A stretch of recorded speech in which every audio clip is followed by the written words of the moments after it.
This is my Honduras Dunkin' Donuts coffee mug. There's a Dunkin' Donuts in the airport in Tegucigalpa. Remember that was a big thing for like Starbucks was like getting the cups from like every city and all that crap. Yeah, I was doing that for a while in Europe, and yeah, I just stopped because I was like, unless you have a place to display them or something, uh, what are you going to do with them? They just take up space. You just have a bunch of shitty coffee cups, Well, one of our and they're all listeners, made in China. that's true. Yeah, one of our listeners, Scott, though, he got this thing at like an antique place or whatever, and he has it up in his kitchen. You can hang coffee mugs from it, right? And so he has a lot of cool little coffee mugs. If I could find something like that, I might continue. I might have gotten one in Waikiki, but I got one in Beirut. oh my God, Starbucks really? in Beirut. Yeah. Actually, I picked up two and got offered $400 for one. Oh my God, that is a prized possession though, for real. That's a good one. Yeah. Oh, speaking of prized possessions, let me get something real quick. I was just showing one of our listeners, Darren, this. Hold on just a second. Okay, check this out. This is a U.S. Border Patrol coin. I don't know if you can see it, right? Yep. Oh, on the horse with the whip. I love it. Oh, yeah, look at the back. I love it. Now, when these things came out, Border Patrol senior leadership went nuts. Some sector chief must have seen one, and they did a whole inspector general investigation, everything, and confiscated all of them that they could find. So this is a really, really rare coin. Why? To mine, because it happened right after that incident. In fact, we had a episode about it. One of our cover art was Josh investigating the whipping incident. Well, remember no, the I get it, incident? but yeah, no, I remember all that. What I'm saying though is like I don't understand why they would try to get rid of all the coins and all that other stuff. So Trump's only been in office, been way under 100 days, and Roger has already forgotten about the woke mind virus in the federal government. Yeah, it was the woke mind virus. I mean, it was. I mean, my point is those guys that were out there knew the second that it happened what they were doing. That wasn't obviously the narrative that the media was spinning. So I mean, why do they even give a shit? The folks on the inside I'm talking about. Well, because it was senior leadership within Border Patrol and DHS who were a bunch of libtard idiots. So they made a big deal out of it. Naturally, I'm with you. I mean, yeah, it should be no big deal, something to be proud of. But yeah, it was very political back then. Remember? It reminds me. So I was, and I don't know what episode this thing was on or whatever. And I know we'll get into Doge and Trump and all that other stuff. But Jon Stewart was on with Jen Psaki, or Jen Psaki was on with Jon Stewart, or whatever the case was. But one, she's an idiot, right? I mean, she is a complete moron who just lucked out. She lucked out that she was the press secretary, because otherwise she'd be unemployed, because she's just a complete moron. But, Jon Stewart brought up a really, really good point, and it kind of reminds me of the whole whipping thing and everything that's going on with Doge. The left can't explain any of it and can't defend any of it. And he made a very valid point. He was like, USAID. He goes, okay, so we're seeing a lot of this fraud, waste, and abuse with USAID. And, he doesn't come right out and says that, that he's for ending it or whatever, but he's making a point. There's a lot of money that's being found that's being wasted, right? And when I say money, it's our tax dollars. It's our money that's coming out of our paychecks. And the point that he's making to her is like, hey, the left can't put an argument together where they defend any of these programs. Like, you know what? By defunding the USAID, you're going to get rid of X program that is saving X amount of lives in, Morocco or whatever the case is. And so then Jen Psaki comes on, to rebut, and it's like, well, as a former employee of the State Department, I can just tell you, USAID, they're doing great things around the world, lots of programs, and, money's going out to the people, and, they're defending rights. And again, it goes right back to Jon Stewart's whole point that there is no concrete program, policy, anything that they can come out with to defend anything that's being defunded right now. Yeah. Well, none of it's quantitative, right? It's all, I saw one where, the argument was, well, AIDS in Africa is going to, increase exponentially if USAID, doesn't give them more money. And I was like, okay, let's see some cases, percentages, exact locations, and they can't. It's just, Right. well, it's just going to increase. It's not, they can't. And It's that's not my quantitative. point. None of it. It's like, hey, we bought 2 million condoms, which, led to, the reduce in transmission by 20%. Like, that's what I want to see, right? Like that I get. But that's not happening. Yeah. I mean, even honestly, even if I did see that, I don't care because Well, that's the second part. dude, yeah, it's like I don't care about the cases of AIDS in Africa exploding, right? Because one, I'm not in Africa. Two, I'm not having sex with anybody in Africa. So I honestly, I don't care It's if they those can't figure monkeys, out monkeypox. how to keep AIDS in check in Africa on their own. Well, then you deserve what happens to you. That's just how it is. I don't want my tax dollars going, to LGBTQ, QT, ABCDEFG groups in Ecuador. Like I don't care about you, Americans. We need to take care of America first. There shouldn't be homeless vets on the streets of America when we have billions going overseas in foreign aids to help these obscure minority groups of the mentally ill who don't know what gender they are. So even if they could quantify it, I don't care. Well, the AIDS rate's about to go down exponentially in the Goma region of Democratic Republic of Congo and Rwanda. That's for sure. Dude, It's going to go down quick. All of that, everything's about to go down. The carbon footprint's about to go down in that region too. Just so what we're talking about is there's always some sort of insurgency movement in Africa trying to overthrow the government or take land or regions, whatever. And I think the group's name in Congo is M6 after some agreement that was signed on March 6th of whatever year it was. And this M6 is an insurgency, right? And when we talk about insurgencies in Africa, it's just glorified criminality, like the Islamic State was early on while we were still in Iraq. But Rwanda is funding the M6 movement, which has taken over, trying to take over Eastern Congo in the Goma region. And boy, they're just not having it. Congo's not having it. But anytime you say Rwanda and violence, things can blow up pretty quick, as we saw during the Clinton era with the massacre and genocide that took place there. I mean, what did they say in that Tom Cruise and Jamie Foxx movie? The world hasn't seen industrial killing at that scale since we dropped the bomb on Nagasaki and Hiroshima. I mean, millions killed in 2 days. About a million. About a million in 36 hours. It's crazy.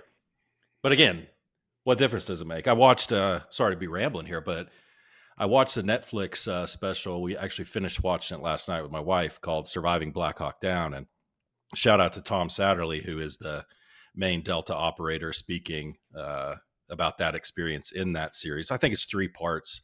Really brutal, really hard to watch. And at the end of it, I think I texted Roger. I was like, I texted you guys. Josh was asleep, but I said, if I was a multimillionaire, I would fund a mission to go kill every one of those MFers that was in that video, every one of those Somalis. But on the other hand, it's just like, goes back to what Josh was saying. I don't care because you're not going to change it. Josh has been to Mogadishu. You're not going to change them. There's nothing you can do. And Josh, do you want to tell them about the intelligence test between Iraqis, Afghans, Somalis, and Haitians? That's an interesting little case study. Yeah. So when I was in Somalia, we were, long story short, we were involved with standing up and training the Somalis' premier counterterrorism force.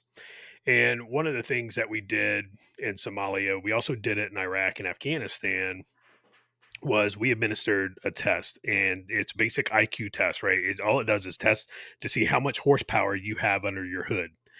And so Iraqis, we administered this test, and the test is called, I think it's called the Ravens test, if I remember correctly. And it's pattern matching.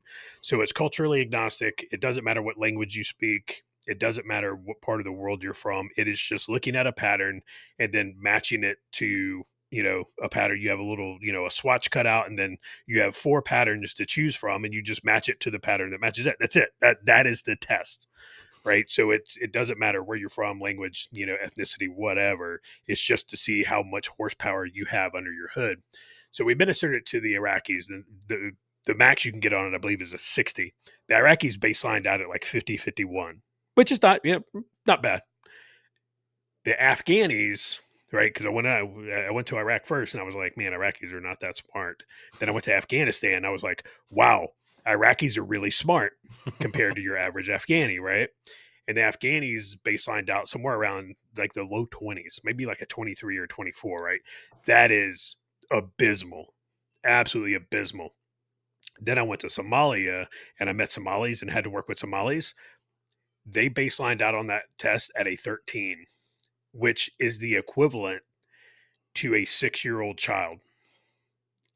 So your premier, your absolute 100% premier, like, your tier 1 Somali counterterrorism force has the horsepower of a 6-year-old child under the hood.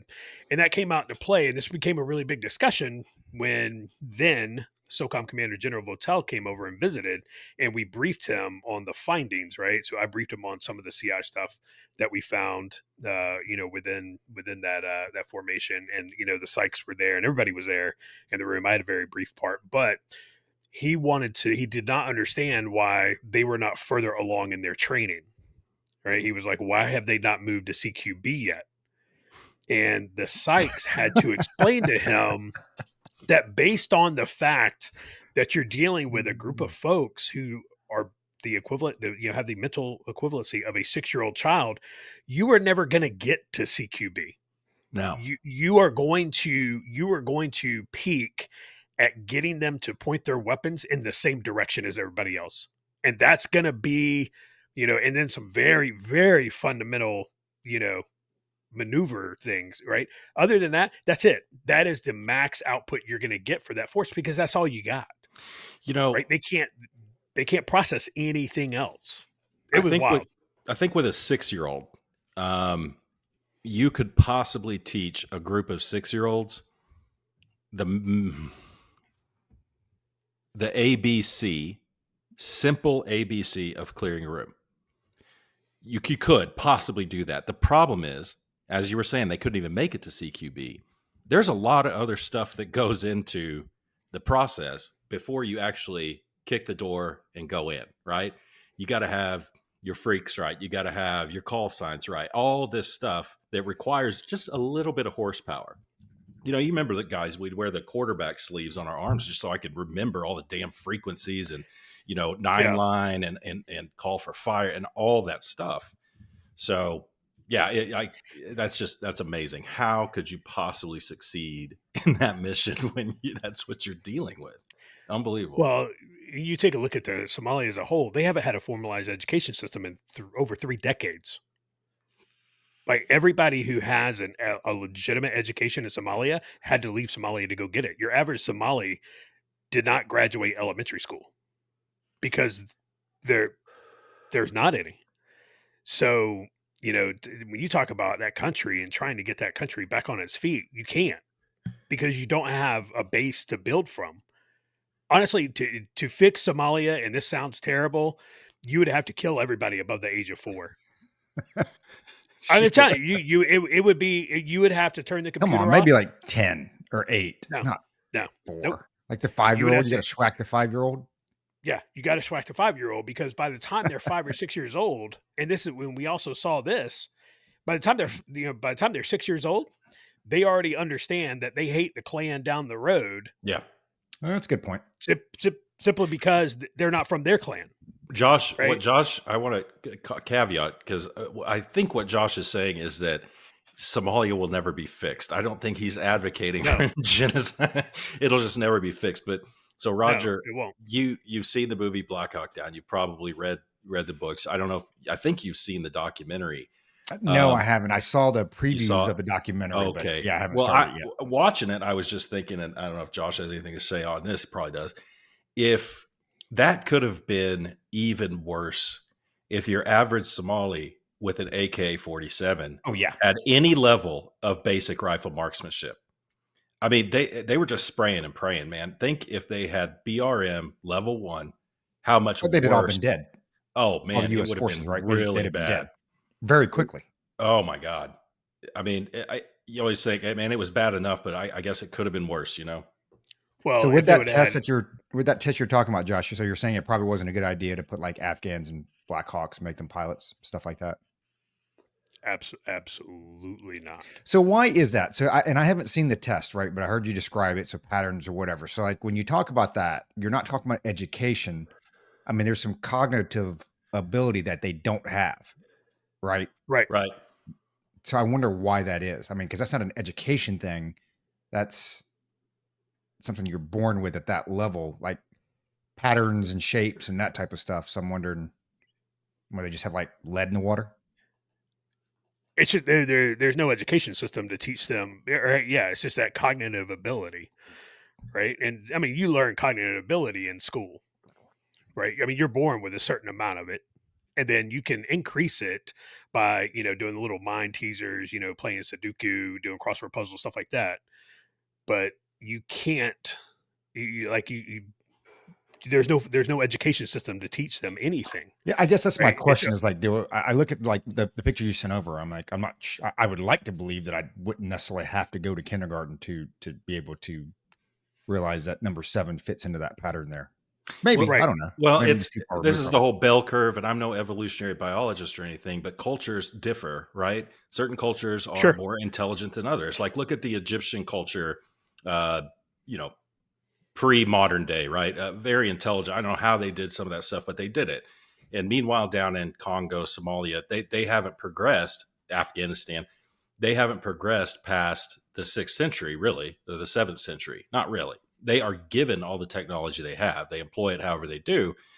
But the simple fact is, again, I'm no evolutionary biologist, but you get a bunch of dumb people in one place reproducing. I mean, it's not going to get any better, you know. I mean, not when Yeah. and leaving education Um, out of it, okay? Because education system would help because it would refine critical thinking skills starting in kindergarten.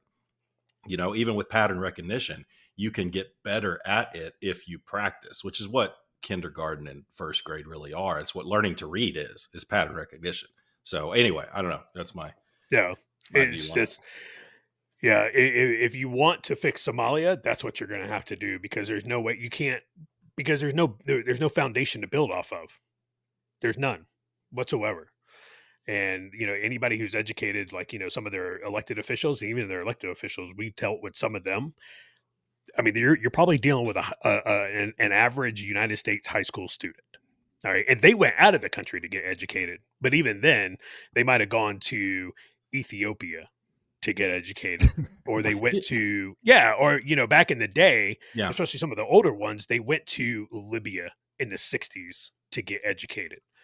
Right? They might have gone to Germany in the '60s or '70s to get educated. Those are some of your, more intelligent ones. But dude, it's bad. It's You bad. know, One comment, real quick, on the Black Hawk Down series. I have not seen it yet, but my wife watched it, and she was like, "I don't think you should watch it." And I oh, was it like, made me. "Why?" She was It'll like, make you very upset. "Yeah." She was like, for starters, she's like, there's a lot of stuff in there that you're going to see that may, be an issue. But she said that series almost was designed. It seemed like it was designed for people to be sympathetic toward Abu Farah Aidid and the Somali warlords that wound up fighting Task Force Ranger. I can see how people would say that for sure. And I think your average libtard out there who thinks they're so much more intelligent than they really are, who don't know anything about Somalia and all they know is they heard there was a movie called Black Hawk Down. If they watch it, yeah, it's moral relativism, right? Well, both sides had a point. But for me and my wife, all it did was piss us off listening to the Somalis because there's no cultural context, right? You watch it, John. I think you should watch it because when the Somalis are talking, you're like, they are full of crap on that. And I don't want to do any spoiler alerts or anything, but weeping over some stranger getting shot, it's like you've never been to people have never been to Africa, no, and don't realize how little life means over there. And though when they're saying I was weeping over this person getting shot, it's like that was probably a rival clan that you would have shot. What I told my wife was, I think one of the reasons the Somalis were so pissed that we were there, is that because we were interfering with their own we were killing. It was like I don't want the Rangers to kill him. I want to kill him. I want to kill him. You know, we were getting in the way of them killing each other. You know, makes sense. You should watch it. Wait, yeah, no, it makes perfect sense. No, that wasn't what I was saying. I wasn't talking about your wife. I said I could see how some people could see it that way, but I don't think she did see it that way. She was pointing out that the documentary was designed to be. Now I'm backtracking. Good one, guys. But yeah, you should watch it. I agree with your wife, but on the other hand, I think you should watch it and get pissed off. And yeah, I think you should, because it takes a lot to piss Josh off, as y'all know. Well, I have a long I have a long plane ride next month, so I'll add it to my list. I'll watch it on the bird. Have you guys? Speaking of shows, have you guys watched Severance? Oh yeah. Well, I watched the first 3 episodes on the plane. What did you think? Dude, so I think we're on episode 5 or 6, so I won't spoil it for you, Josh, but the gist of it is, so as an individual, you basically have an innie and an outie. And so your outie is your outside, you're outside here, we're talking shooting shit or whatever. Well, then when you wake up in the morning to go to work, when you go in the building, physically drive to work, you get in the elevator where you have this implant in your brain, right? So it basically splits your persona. So as you go in the elevator down to your office or whatever, boom, this thing, activates or whatever. And then that's your innie, that's your work self. And your work self has no memory of your outie. Same thing with your outie and your innie. So it's almost like 2 separate persons within you. And then you go through your workday. And then when you leave and you go back into that elevator and go back up to the surface, the thing deactivates, and then you're outie again. So you basically have 2 people. You have your outside work life and then your inside work life. I don't want to spoil it for anybody, but man, that's pretty daggum good. But I don't know, Luke, as I sat there and as I continue to watch that, again, not wanting to spoil it, man, it would be great to be the outie, but it would suck to be the innie. Well, it would be perfect for NSA, right? It would be perfect for NSA. Oh yeah. Oh, absolutely. That would be awesome. Let me ask you this before I give my commentary. Can you get Apple TV on Fire Stick? I haven't even checked yet. Yes. Okay, because I'm assuming you can, because I know you can on Roku. Like you can get on a Roku stick. So I'm canceling. I might cancel Netflix and get Apple TV, because I was so impressed by Severance and Silo. And I think there was another teaser I watched on Apple TV, like 3 episodes on the plane. That's all they give you. Oh, dude, they're fantastic. And I'm like, this is quality stuff. What I worry about with both Silo and Severance is that it's going to end up like Lost. I don't think they know exactly where they're going with this. And the series Lost was really good for the first 4 seasons or 3 seasons. And then it just kind of, what the hell is going on? I think so. From what I understand with the Apple TV, their goal is like 4 seasons for everything. Oh, okay. They shoot 3 to 4 seasons and then they stop. I mean, I think even Ted Lasso, they're finally bringing that back for like 1 more season, because everybody's like, oh, we need to watch this thing. But they, I think they shoot for that 3 to 4 season mark, and that's it. Well, that's a smart business model, Josh, because you look at all of these series that have been successful, like really successful, with the exception of like ER. Remember ER? What they did with that went on like a lot of seasons. What they did though is they changed out characters almost every other season. But with something like The Office or Friends or Frasier, Cheers, not so much Cheers, but those others, and it gets too expensive to pay the stars, so they just can't go on. And doing 4 seasons like that is smart. It's like, nope, this is our model, and we're just going to go on to something else. Have these really talented writers start on something else. Yeah. Well, you look at Seinfeld, because the guy who played George in Seinfeld, he was making $1 million an episode. Right. Yeah. And it gets to the point, no telling how much Seinfeld was making an episode. But yeah, you stick to 4 seasons, and then you don't have to, 1, worry about paying actors, and 2, you don't have to worry about the credibility of the show, going in the toilet, because I mean, everybody knows what happened to Game of Thrones. Oh God. Right? Game of Thrones was the writing. Yeah. The first 5 seasons, amazing. Right. And then season 6 and 7, we were like, well, because that's when HBO took it over, right? They bought the rights from the author, and then they just started making up their own shit. Yeah. He wasn't putting out that, and he also, he wasn't putting out the books at a steady enough pace for them Once to every replicate decade. the books. Yeah, it's like, hey man, it's like, he wasn't putting out the books at a fast enough pace to keep pace with the shows. And so they were like, okay, man, we're just, we don't have the books to go off of, so we're just going to make it up. And it was absolutely terrible. It's like it's like Luke said, they start this show, they don't know where they're going to go with it. Lost is a great example. They don't know where they're going to go with it. Instead of, we're going to go ahead and write the last season for this show, and then we're going to build it backwards. Yeah, Right? We're going 100%. to build it. We're going to build it backwards. Go ahead and decide what you want who your characters are and everything. Okay, this is how they're going to end up. All right, now let's write the story for them to get to this point right here. They build a bridge to nowhere with Lost, and they figured out, okay, we got to wrap it up. So, here we go, done.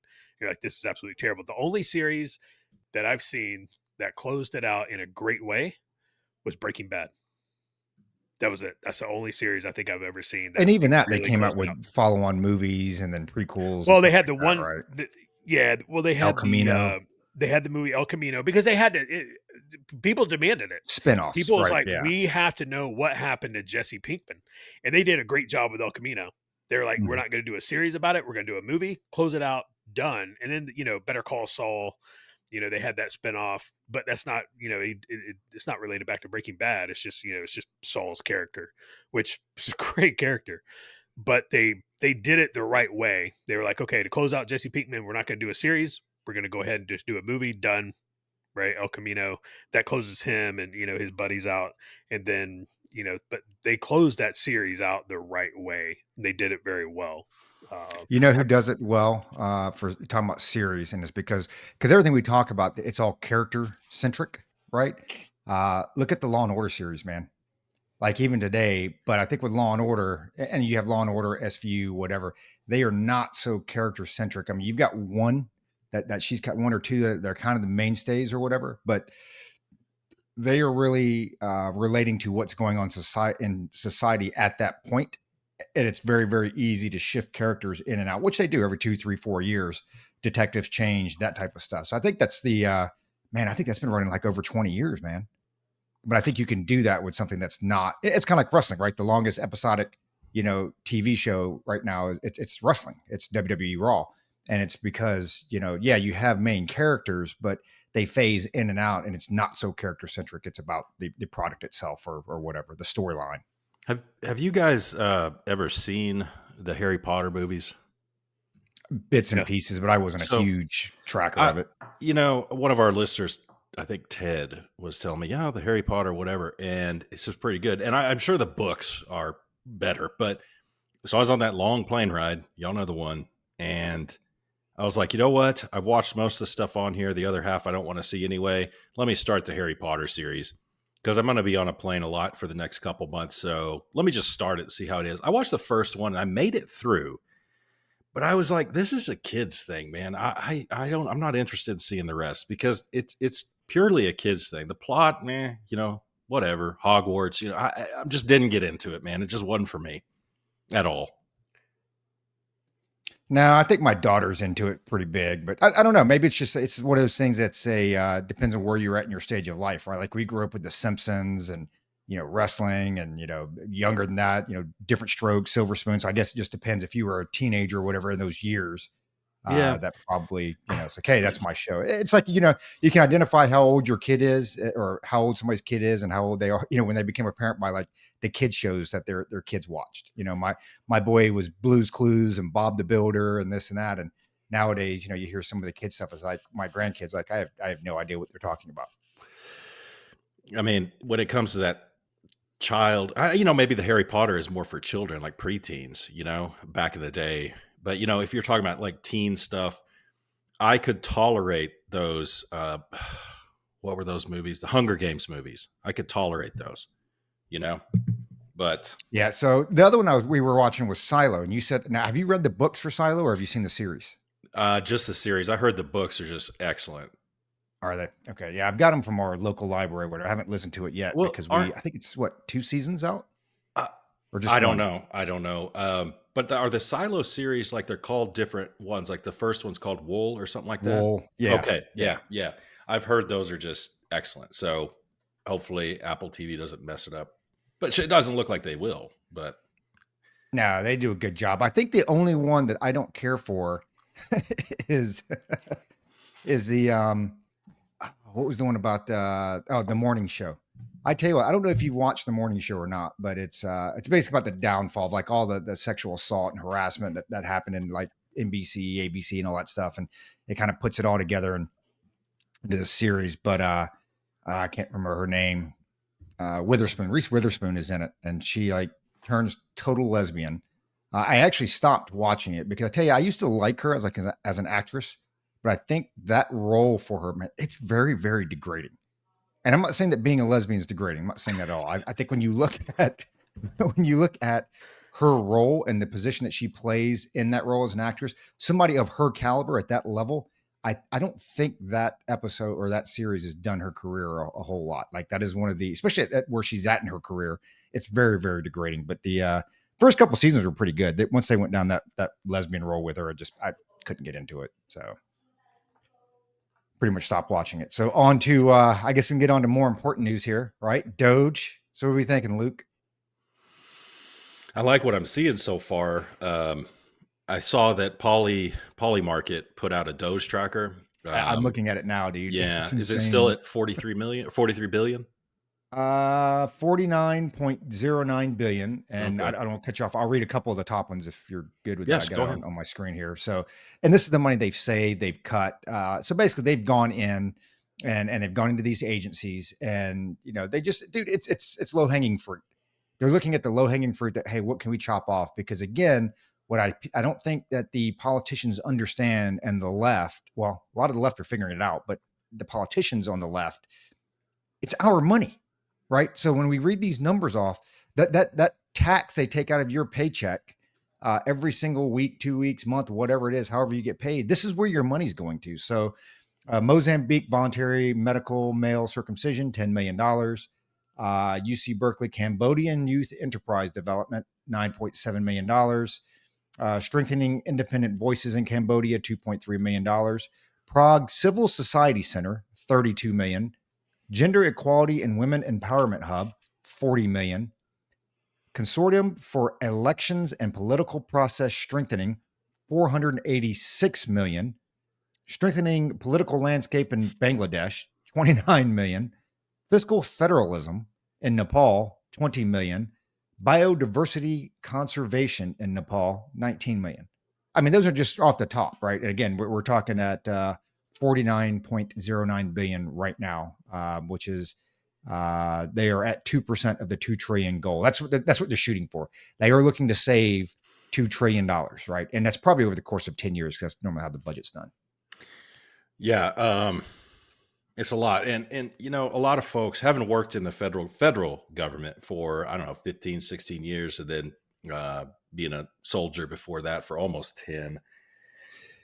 You kind of get, if you've been kind of behind the curtain, you can kind of grasp where this money is going to, like the 2.3 million to whatever in strengthening independent voices in Cambodia. And the average person is like, well, that's ridiculous. What are they doing with that money? And basically, here's how it goes. Someone from whatever department, whether that's USAID or whomever, will go to Cambodia, or maybe not even go, but reach out to an NGO, quote unquote, in Cambodia. Who knows where that NGO is incorporated? Could be Cambodia, could be China, could be the US. In fact, the CEO or the president of that NGO might be a good friend of the person who's granting the money. Now, also having worked in the private sector, I see how little gets done even in the private sector with stuff like this. What that NGO will do is hire a bunch of project managers, and they'll pay those project managers out of that 2.3 million.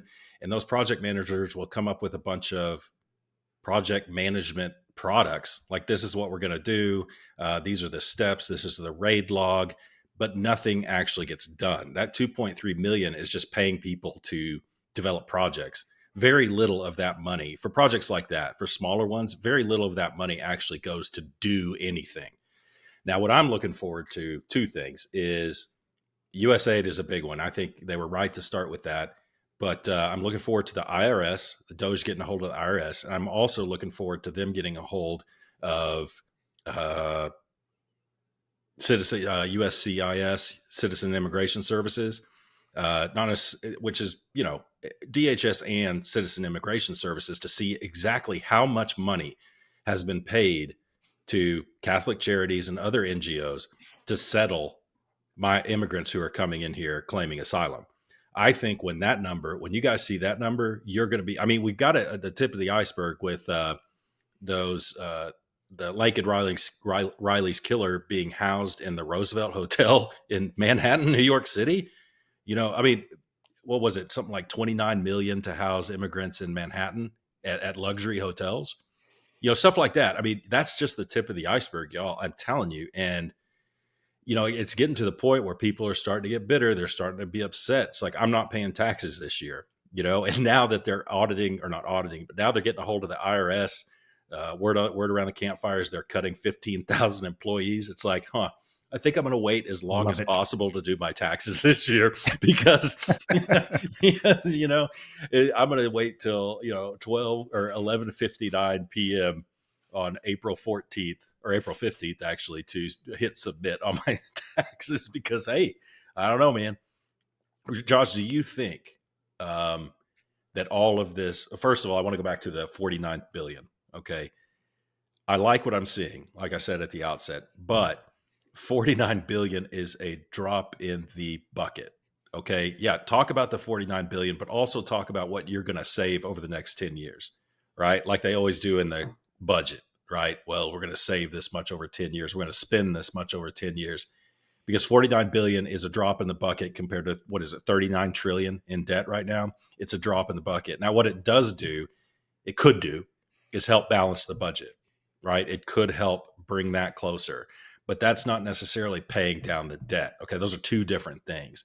So Josh, do you think with all this, cutting this government spending and all this stuff, do you think that within the next 2 or 3 years that will have an effect on our income tax rates? Maybe. Here's the deal. The Doge can go in and the Doge can gut USAID. It can go in, it can identify all the fraud, waste, and abuse and pick your agency. But until Congress passes laws and passes legislation, none of that's going to stick. You know how much money we're going to spend starting USAID back up in 2028 if a Democrat wins? That's going to be one of the first things they do. They're going to hire back all those people, and they're going to fund all of these agencies that Doge is currently gutting without legislation. The same thing with the Department of Education. You can go in and say you're shutting down the Department of Education, but unless you pass legislation to actually defund it, you're not really doing anything. You're putting a Band-Aid on it. So when I look at Doge at 49 billion, it's a drop, like you said, it's a drop in the bucket. It's not gonna pay down the debt. It'll potentially slow down the debt going up, right? It's gonna put the brakes on it a little bit. It's still gonna move up, but not as fast as it has been. But at the end of the day, you're not gonna pay down the debt until you balance the budget first. You got to get there. You have to balance the budget first before you even start trying to have a budget surplus to then pay down the debt. I mean, that's just even Florida Public Schools understands that. So as far as Doge goes, I like what I see so far. I do think they need to potentially slow down a little bit in regards to, let's say the classified information that they posted on the Doge website from the National Reconnaissance Office.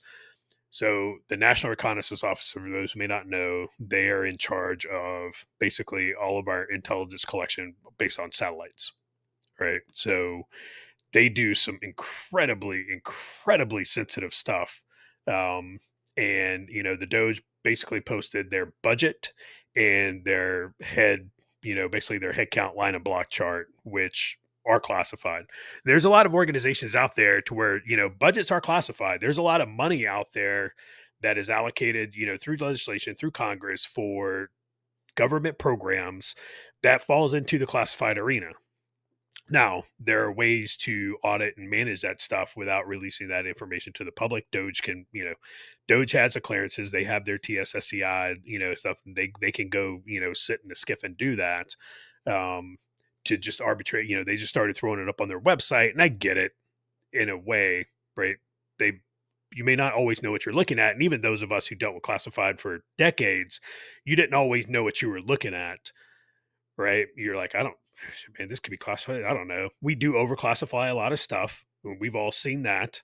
Just because I send you an email asking you if you want to go to lunch on a classified system, that does not mean that email is classified, right? But it's going to be, I guarantee you somebody marked it classified because that was just the easy button to hit, right out of the gate to get it to send. So with that being said, I like what I'm seeing from Doge. They just need to slow down a little bit because there are things that don't need to go on the Doge website. You don't have to throw the baby out with the bathwater. So we'll see what happens, but I would really, really like to see Congress start passing legislation to, kind of cement in what Doge is doing to make sure that this sticks, to make sure that we don't in 2028, 2029, turn around and spend a whole bunch of money that we're trying to save and starting these agencies, back up and getting them, back out there. Because that's what I see on the horizon right now, unless legislation is passed.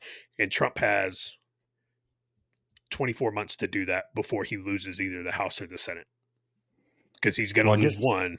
He's going to lose one in 2028 or 2026. I guess we'll find out here in a month, right? Because the continuing resolution runs out, March 14th, March 15th or whatever. So I think you look at the Doge cuts, then you assume that money is not going to be allocated in the new budget, which, again, like you're saying, Josh, you've got a Republican controlled House, Republican controlled Senate. I will tell you this, regardless of what you thought at the very beginning with Thune taking over from McConnell, I mean, he's definitely pulled his weight. I mean, when you look at the confirmation hearings, he's getting the votes, right? I think the only guy that you've had vote against most of them is like McConnell, which is expected or whatever, but he is definitely getting the votes in line. So he's definitely got a little bit of wasta right now, but it is going to come down to March. And I think, it's funny. We were talking about this last week. I don't know, Luke, do you have any guesses or any bets on how long this shutdown, if it happens, lasts? Because you've got the CR that expires 14th, 15th, whatever day that is. I'm assuming just based off of, history and previous patterns that we're not going to pass anything prior to that. I think with what you're doing with Doge, going back to what Josh is saying, okay, now you have to have the legislative side catch up and fix that, right? You correct all that stuff. So there's going to be a fight, and there's going to be a fight between not only just Democrats and Republicans. There's probably going to be a lot of infighting among the Republican side who, a lot of that pork and barrel spending is being cut. So do you think you see a longer, or do you see any shutdown? And if you do see a shutdown, is there going to be a longer shutdown than what we typically have? Normally we do 2-3 days. Federal employees, they get their 2-3 days free holiday, whatever, go back to work, get back pay or whatever. Do you think any chance this thing goes on for weeks or even months? Well, before I answer, what do you think the big fights are going to be? Like, any specifics on what you think those will be? Well, I think when you look at just appropriations, right? You look at Department of Education. I mean, all that stuff's got to be funded. So it's like, hey, if you're gutting the Department of Education, and you know what, I don't have it on my screen here. I'll have to pull it up. But whatever their, whatever their budget is a year, if you have, hold on, I think I have it right here.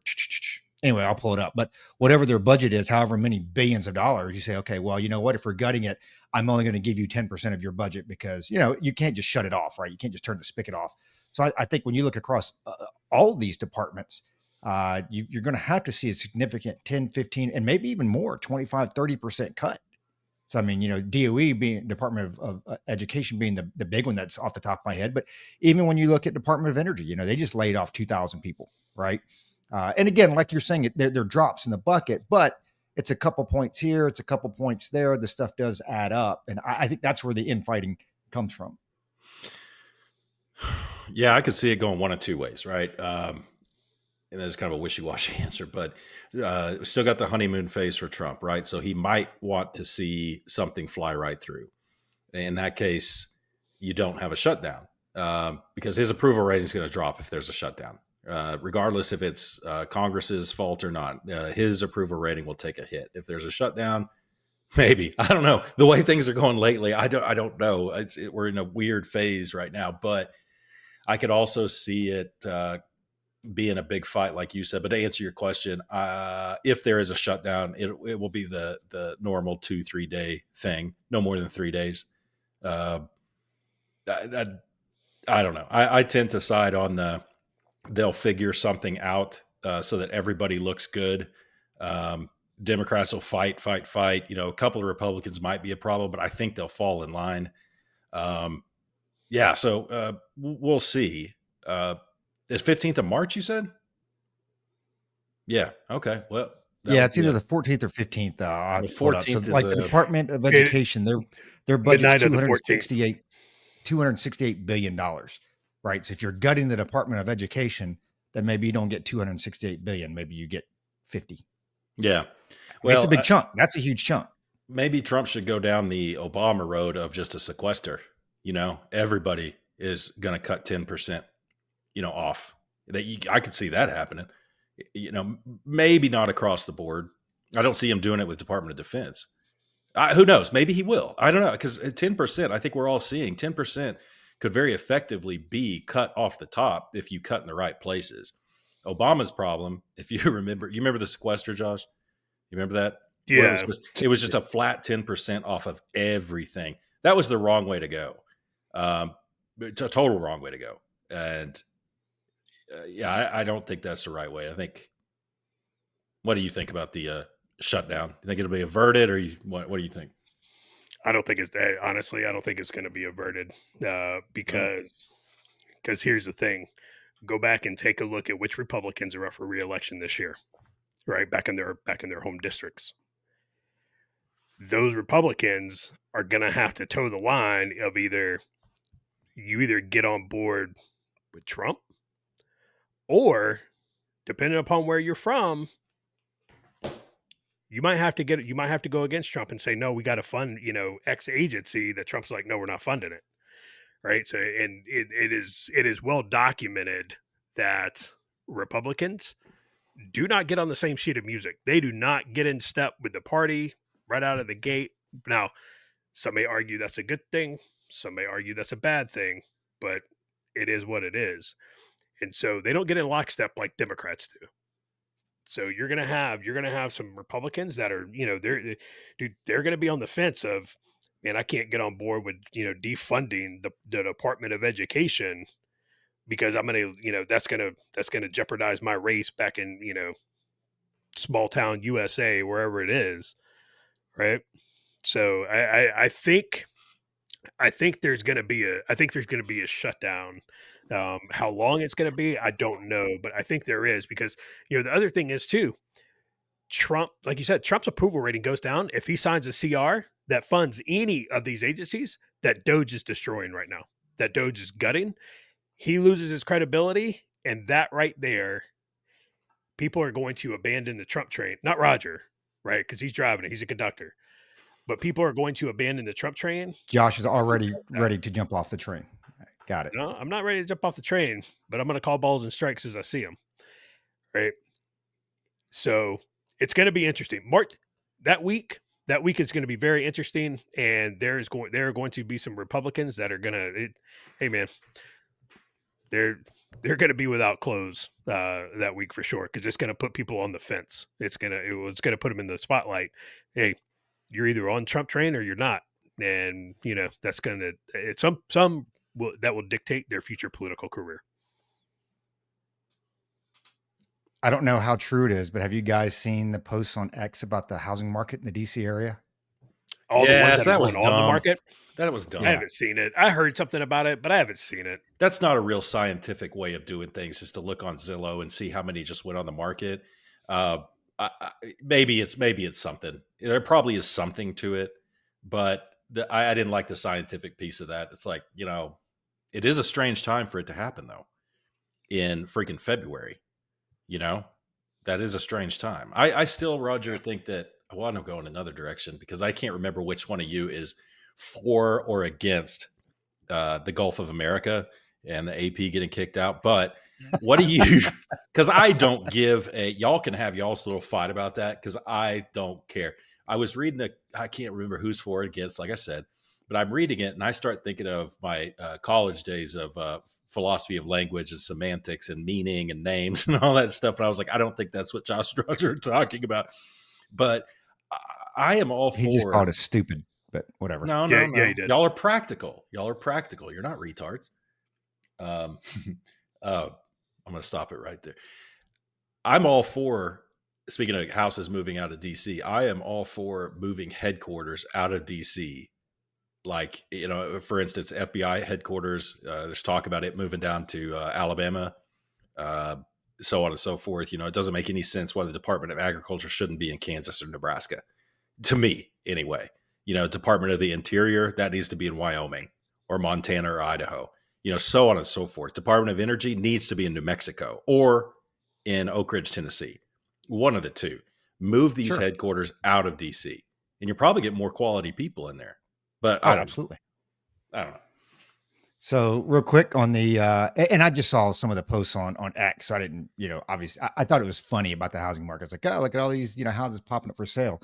So there is something to it. So when you look at year over year, the market in DC right now is down 6.5%.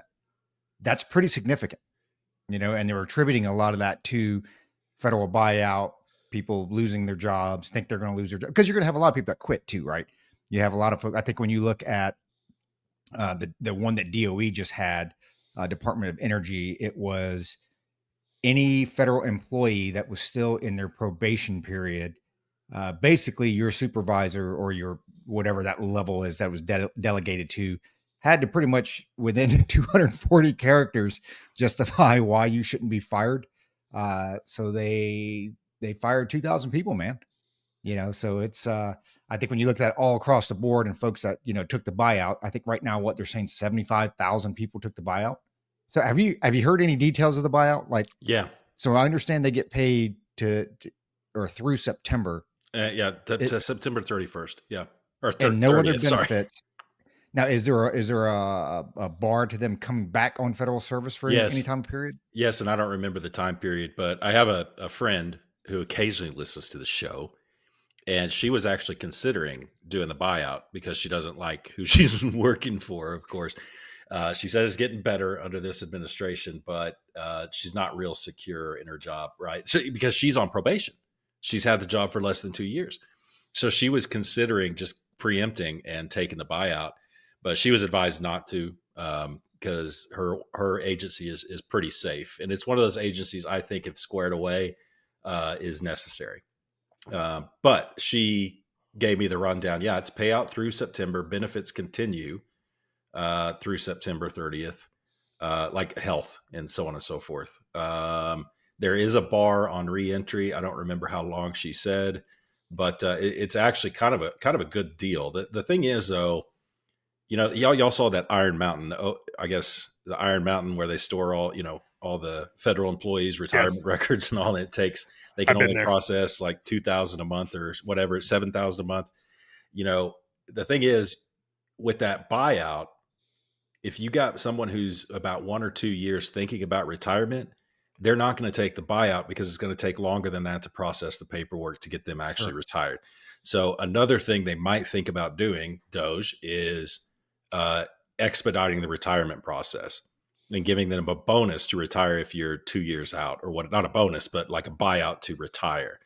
And instead of, it taking 4 or 5 months to retire, which is what I recall it was with federal service, to get it all said and done, it's a press of a button and you're retired the next day. So yeah, we'll see. But that's what I know about the buyout. I don't know everything about it, obviously, but it was offered to everyone. That's for sure. Yeah, everybody got the email. I didn't see the specifics of it. So the Iron Mountain. So I went there. Went on a TDY trip there when I was at my last organization before I retired out of the Army. That place is absolutely wild. When I got told like, hey, do you want to go with, to do X, Y, and Z? I love it. I was like, yeah, where are we going? And they're, we're going to Pennsylvania. I was like, okay, where? They're like, to the mountain. And I was like, what are you talking about? And they're like, it's a mine. And I was like, what? Like, I'm so confused right now. And yeah, there's an ice cream shop in there.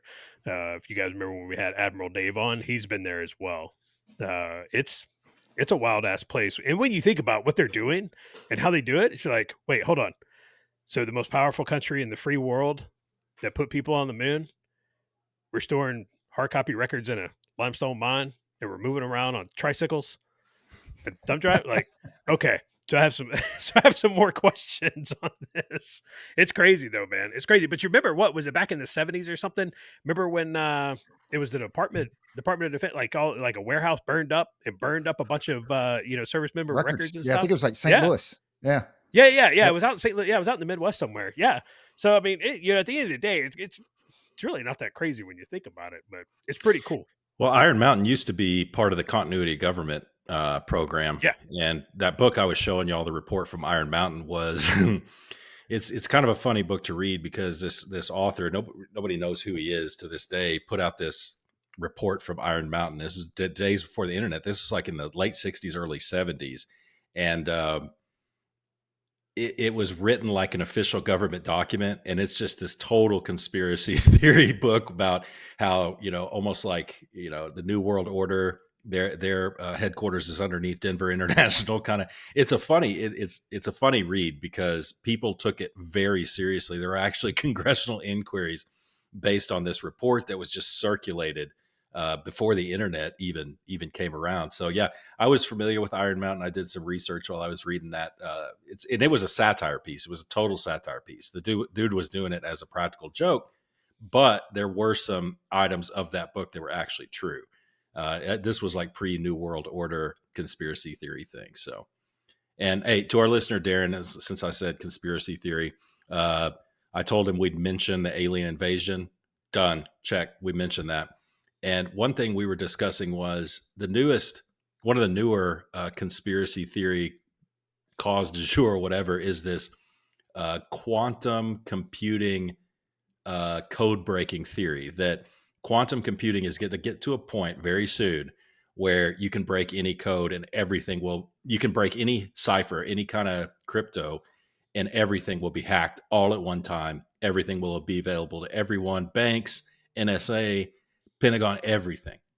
I think that's bogus. I don't know a whole lot about cryptography, but I think that's bogus because our NSA, yes, they're concerned with breaking, crypto, but they're also very concerned with protecting its own crypto. That's the center of gravity, right? So if something is being designed in the quantum computing realm to attack, it's excuse me, it's also being designed to defend. It's actually funny that you threw that out there because I'm dealing with that issue right now, and I haven't seen it directly, so a lot of it's just theory and everything. But that is a big deal because some of the routers that we were using, for personal use and this and that, they are now vulnerable to quantum computing attacking, and it's exactly what you're saying. It's that computers are becoming, because back in the old days, like, okay, hey, you get a 16-digit code to break, it's going to take X amount of years to do that, and you throw in alphanumeric and some symbols, it'll take 240 man years to do this or whatever. But now, because of the quantum computing, hey man, this thing might be broken in a couple days, a couple hours, or a couple seconds. And I don't want to nerd out too much on it, but you basically have an MLKEM model now that Luke actually specifically addresses that, as far as it's cat and mouse game, right? You got to stay one step ahead. So, our encryption methods are going to improve, but then so are the capabilities of hackers. And so you've got to improve it, one step farther. So in this one area here, I've actually seen, and I've been diving into it with the NIST and this and that. I think it's actually called post-quantum encryption. But the NIST, they are actually, believe it or not, they are actually one step ahead on this thing, saying, hey guys, we got to get into this, because what you're talking about now, and talking about encryption keys and stuff, dude, you're talking about VPNs and everything. I mean, you're talking about everything being exposed to where it's like VPN, no VPN, end to end. It really doesn't matter because it can all be broken, right?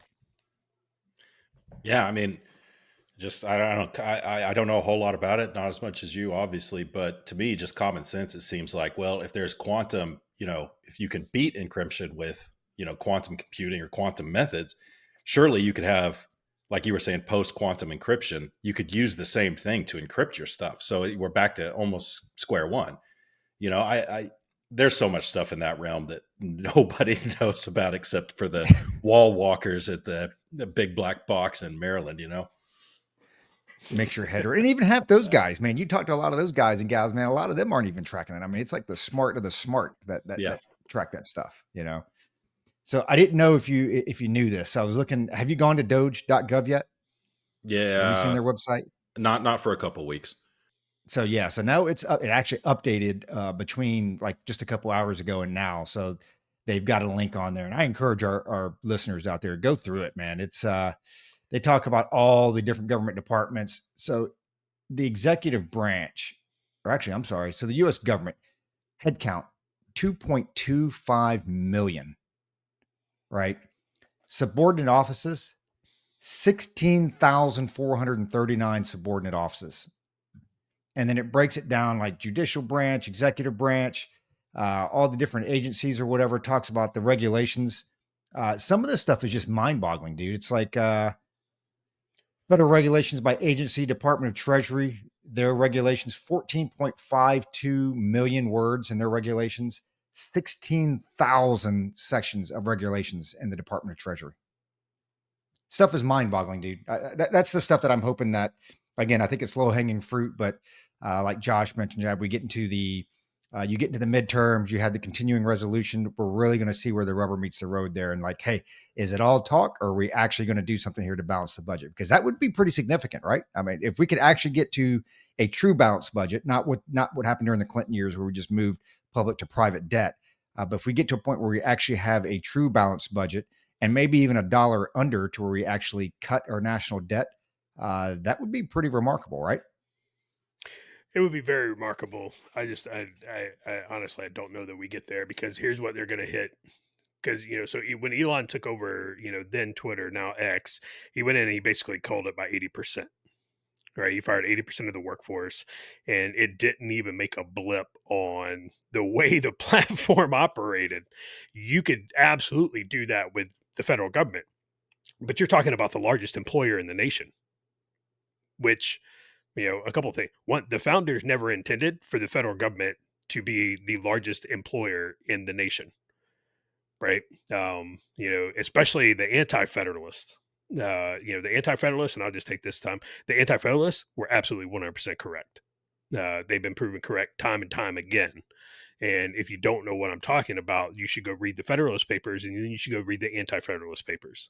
And what they're going to come back and hit Trump on, though, is, once these agencies start getting called, what's going to happen? What's going up when these agencies start getting called and people start getting laid off? Unemployment. Right? Unemployment numbers are going to go up. And of course, that's going to be, that's going to be the things like, look at all, unemployment has, doubled or whatever it is, under Trump, since Trump took office. So, there's going to be something for somebody to complain about, regardless of what happens. But the midterms are going to be the first litmus test, to see who's really on board and if this is a real thing or not. But when you take a look at what Doge is doing, and you go back and let's take, it's pretty, pretty massive, but I think the comparison could be, I'm not saying it is, I'm saying it could be the printing press, right? With everything that's coming out about where tax dollars are going, Luke kind of alluded to it a little earlier, it's starting to catch a little bit of steam. People are like, I'm not paying my taxes this year, because this is crap on where my money's going. Now, if that really took off, you could have, something. I mean, there could be a renaissance, in the country. It's going to have to kick off at the right time. It's going to have the, the steam behind it. But, I think if you see a lot of elected officials pushing back against Doge and Trump come midterms, especially a lot of Republicans, I think you're going to see more, more of that, and we'll see what happens. But I don't see the budget getting balanced anytime soon. I damn sure don't see the debt getting paid, even starting to be paid down. Soon. I don't see. Nope. I hear you, what you're saying with the printing press. I think that's interesting. I see Doge and X, Elon buying X is more like Martin Luther nailing his, 14 theses or whatever they were to the church door or the Catholic church door. I see it more like that. Like, oh crap! I mean, this could be something big. Printing press. That's fair. I still think it's one of two things. Maybe 1,000 years from now, we'll see. But internet. But if when the internet leads to this large language model revolution / AI, where man, everything's just going to start getting a lot easier for everyone. Everyone's on a level playing field when it comes to knowledge. It's right there. It's going to think for you. I don't know. We'll see. But I'm not saying you're wrong about the printing press thing. That's a good way to look at it. But I also look at it like Martin Luther with the theses to the door of the church. Yeah, that's fair. I want to put this out there. I just saw it on X. Syrian migrant stabbed 14-year-old boy to death and injured five others today in Villach, Austria. And I'm looking at the picture, and this kid, there's a Austrian policewoman holding a gun on the guy, and he's sitting on this little stone bench area, and he's smiling and he's about to hold up the one finger. Y'all know the one, and it's really creepy to me because the wife and I one of our favorite restaurants was in Villach, Austria, and where he's sitting, I know exactly where that is. It's right over from a parking garage we used to use to walk to that restaurant. Villach is a smaller Austrian town. It's beautiful. And here we go. It's right there. It's kind of creepy to see that and think, man, I know exactly where that is. So yeah, go ahead, Josh.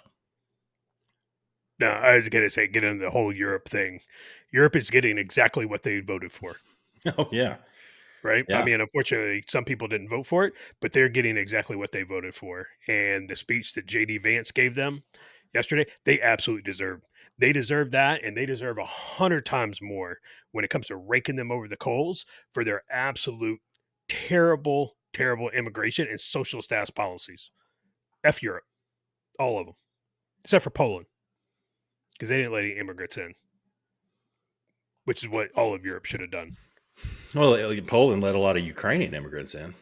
Well, they let a lot of Ukrainian. I'm talking. You know the people that I'm talking about. I'm talking about those people. Those people. Oh man. I personally love all the posts that are coming out on X. With like Ukraine and this and that, and these are some pretty high level officials. Like, we don't really care what the U.S. thinks, and we control our own country and blah, blah, blah. I'm like, hey, sounds fair to me. Hey man, you do you, let's cut all of our funding. Let's cut all of our support, and you go do whatever it is that you think you need to do. What's amazing to me is because I think even the, who was it? The Indian prime minister was like, MAGA, make India great again. The movement, this thing it's a global movement. I mean, I think, when you look at, and they haven't even gotten into like corruption and all that and spending like throughout Europe. But one thing I don't see, Luke, and maybe you see it a little different, or since you socialize a bit more, but you see a lot of pushback from the Democrat politicians. But, and this kind of goes hand in hand with Josh was talking about with the midterms coming up. I say coming up. Even the voters on the left see this, right? And I don't see a whole lot of bitching from them, because it's their money too. And all I see a lot of things, again, the Sakis are out there and this and that. You've got the left talking heads that you see on TV that are so outraged at all this stuff. But like when you actually, watch CNN, MSNBC, some of the actual left voters, even on some of these platforms with Reddit and well, maybe not Reddit, X and Facebook or this and that, you don't see a whole lot of folks on the left bitching about this stuff. So it's like, so what's the point of the politicians on the left, continuing to push this narrative? I mean, it's obviously not working. They just elected David Hogg to be their vice chair, right? Oh, and by the way, then they found out that he's pushing DNC money to his own PAC. But it's like, so what's the point of the talking heads of the left, holding this narrative? I don't know if there is one point is they have to say something, right? And back in 2017, 2018, 2019, it sure worked really well back then to rail against whatever Trump was doing. So let's just go to that old playbook, which leads me to the next thing is there is no point to it because they are so shell shocked at what happened. They haven't grouped up to form a strategy to truly fight back, because they're not doing it. I think they're kind of, I don't even know if they're regrouping. It's like they just got punched in the mouth, knocked out, like knocked out on the ground, and they're just now kind of coming to and trying to, swaying back and forth. I just think they're so shell shocked. They're just going to the old playbook of Trump bad, but that doesn't work anymore. So yeah, I haven't seen a whole lot of pushback on X, at least. I just haven't seen it.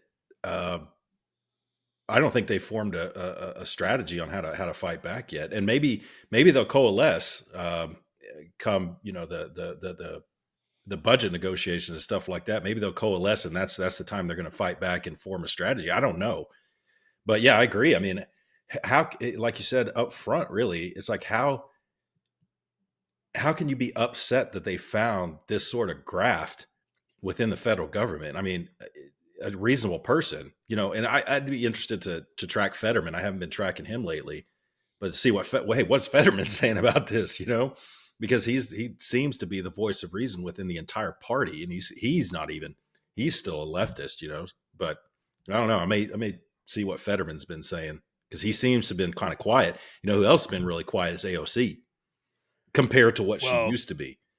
Did you see the DOJ said they're thinking about bringing charges against AOC for warning illegal aliens in New York City of ICE raids? Love it. As well they should. That's a absolutely crime. They should bring charges against anybody who did it, regardless of which side of the aisle they're on, or whether they're an elected official or a private citizen. Because no one's above the law, right? We just got lectured for the last 4 years that no one's above the law. Not only that, not only did she do that, but like we covered in the last episode, man, the people that they are raiding are already on the radar because they are known felons. Okay. They're not going after Jose, who has lived here for 25 years, kept his nose clean, worked at the same place all that time, and raised a family. They ain't going against somebody like that. They ain't going for someone like that unless they are a known felon or associate with known felons. Wrong place, wrong time. Okay. Then they're in trouble. But so what AOC in effect did was warn known felons that ICE is coming into the area. So you know what? Yep. Yeah, full extent of the law. So people, I have to say that at least once a day, either on X or to somebody I know about this whole thing about the ICE raids and things. We're starting out with not even the low hanging fruit. We're starting out with the bad ones who we know are criminals. Beyond crossing the border illegally, they have committed felonies and they are out on the street. It's I don't know, man. You should Twix that. What? Which one? Everything you just said. I know. I was saying the other day in our chat group, probably a quarter of what we're talking about here should go on X, because it should. It should. It absolutely should. No, except when we disagree, because then it would be C3 fighting with C3 on X, and that doesn't make any sense. Speaking of fighting, could we please talk about the renaming of the Gulf and the AP not being allowed to come in because they won't call it the Gulf of America? I just want to hear y'all's view on that, because like I said, I really don't care. I do like the renaming of Mount McKinley back to what it originally was. I could go off on that after you guys get done going back and forth, but have at it. You can go ahead and start this one, Josh. I was going to say you could go ahead and start, but okay. So for those of you not tracking, the White House barred and confiscate. They barred the Associated Press from White House press briefings, both at the White House and on Air Force, and from traveling in the press pool on Air Force One. So the reason is because they will not call the Gulf of America Gulf of America. They continue to, dead name it and call it the Gulf of Mexico, right? And we were told dead naming was bad, but anyway. So I have agreed with everything that Trump has done up into two things. One, nominating Tulsi Gabbard to be the DNI. I think Tulsi Gabbard's an incredibly terrible pick for the DNI simply because of her stance on the Second Amendment and because of her stance on 702. All right, but that's neither here nor there because we're not talking about Tulsi. We're talking about the Gulf of America. All right. So the AP refuses to call it the Gulf of America. They call it the Gulf of Mexico. Trump decided to confiscate their credentials from covering. I think that's stupid. That's the second thing that Trump has done that I think is kind of stupid. Because at the end of the day, that is government compelled speech. I don't care how you cut it. I don't care how you slice it. That is the government saying, if you do not use these words, we will punish you, which I just, quite frankly, I don't agree with. That's it. That is my stance is as simple as that. So and this isn't something, well, okay, I guess the decision, it is kind of arbitrary, but it does go through a process, and we do have a department for this, right? The what is it, the Bureau or whatever of Geographical Names. So there is a department that actually formalizes that. They have naming conventions, because otherwise it's like we just call it whatever in the hell we want to call it. So if you don't, what they're there to do is to standardize that. I don't have any issue. I don't care if it's Trump. I don't care if it was Barry, whatever. Federal department comes out and says, hey, this is the standard naming convention for this. AP. So can every AP reporter, they just randomly call it whatever the hell they want? You have to have some kind of standardization. And to me, it's like, okay, you need an invite to come in here. You need a press pass to come in here. And if that's, I'm going to lay out rules. And if you don't want to follow those rules, then don't expect to come to the briefing. Because in one hand, you call it, government compelled speech. Well, the government's going to compel you to call your address what it is. You know why? Because you ain't going to get any fucking mail if you don't. I mean, that's just the way that works. You have to have standardized naming. I love Gulf of America. You know what's funny about this? Here we're bitching about the names and this and that. So we actually have an apparel line now, right? Because we think we're very witty. We're so witty that we've sold 4 shirts and I've bought all 4 of them. So apparently nobody else thinks that our shirts are as witty as as we believe they are. So I did create I think I shot it out to you guys on the text, Gulf of America, EST 2025. That is the only shirt that we have uploaded that has not been approved yet. It is actually being reviewed by TeePublic. This is day 2 now that is being reviewed by TeePublic before that we can actually, release the shirt for sale or whatever. So I don't know, Luke, what reason would TeePublic have for having to review that shirt? It's named Gulf of America. That's the name. Apple Maps is updated. Google Maps is updated. Josh, you can take this as well. So what reason would they have for actually holding back before that shirt? before you talk about t-shirts, Luke, because Roger changed the subject. He went off on a tad of a tangent there. Go back and discuss the pros and cons of the government confiscating the press credentials I don't have a of problem a media outlet because they won't use their compelled speech. It's not compelled speech. A federal department. It is compelled speech. So then we don't name. So then why use names for anything? So I can call whatever department, whatever name I want. It doesn't matter because you use compelled speech. Did you change your address? Right there. So that right there, that is the equivalent of Luke's response on the Second Amendment when he's like, "You think your neighbor should have nuclear weapons too?" No, it's not even close. I didn't ever say that. I never said, "Do you think your neighbor should have?" It's absolutely ridiculous. Change your address. It's an absolute ridiculous response when change your address. You say, "Okay, it's compelled speech." All right, so I filled out the application to get C3 a White House press pass, for their extra seats. Why'd you fill out the application? Because those little requirements on there, that's compelled speech. The government saying, well, you need to fill this out or you can't come in here. That's Why'd you fill it out then? That's not compelled speech. It absolutely is compelled speech. They didn't compel us to name our podcast Culper's Canteen Cup and to put our names on there. And you're talking about individual rights versus the federal government. So change your address. When the White House press secretary says that it is a privilege to cover the White House as a reporter, no, it's actually a right. It's actually a right for the media and the American people to know what is going on in the government, right? So that's a right. That's not a privilege. And again, when the government says you have to use these words or we will punish you, okay, that's government compelled speech. I don't care how you cut it. But first of all, clarify. I never said, do you want your neighbor to have nuclear? I never said that. My point with that was you can have a nuclear weapon. Great. Good for you. You can have an ICBM. How are you going to maintain it? That was my whatever. We'll go down that road another day.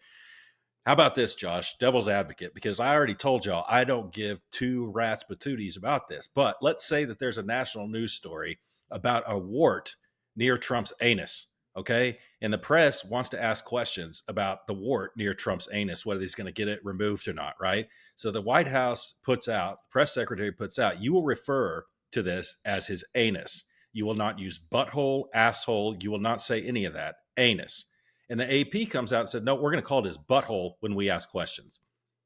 So at that point, should they be excluded? I mean, them's the rules, you know? And I'm making that point of, hey, there is certain speech that, you know, you can't use because it's not acceptable for FCC standards. I mean, you know what I'm saying. But so where does your argument go there? I'm just curious. Well, are we good with the White House using the FCC to come down and shut down C3 because one of us says, well, I'm just going to call it the Gulf of Mexico? No, because we're not in the White House. They didn't shut down the press AP. briefing. No. You can't come in the room. So we go with so we're good with them saying you can't even come. We were going to approve your White House press pass for C3 to come in, but one of you guys called it the Gulf of Mexico, so you can't come in, and we're barring you permanently. Permanently? Were they barred permanently, or until? Well, they're not going to be barred permanently because it's the same thing with Jim Acosta. Got his press pass confiscated. They're going to take it. They're going to take the White House to court. They're going to take it to court, and they're going to get it back because the court's going to rule in favor and say, no, you can't do that because it's infringing on free speech. So what if they don't want to call it the Gulf of Mexico then? What if they just want to call it whatever they want to, Gulf of Central America? So do we know what they're talking about? They can use that as well, or so anybody can just call anything whatever they want and get your press pass. You're good. That's stupid. Yeah, generally speaking, that's kind of how the First Amendment works. You might want to read up on Schenck v. Mario Brandenburg, Brandenburg, and a couple other landmark First Amendment because cases. we're clearly talking about my individual rights here. That's dumb. So anybody in the press room for any agency organization can call whatever geographic place, whatever name they want. Yes. It doesn't matter. Yes, if they wish to, yes. That's stupid. What if they want to call it Fort Liberty and not Fort Bragg? They don't agree with changing it back. Well, according to Roger, they're going to lose their press credentials to cover the government. If they sit there and call it Fort Liberty when it's not called Fort Liberty, then that's a stupid question. If you're going to continue to ask stupid questions, you're not going to be allowed in the press room. Those are the rules. I understand. Govern me harder, Daddy. Govern me harder. I don't really care. Hey, change your address. Once you change your address, I will agree with you 100%. But you know what?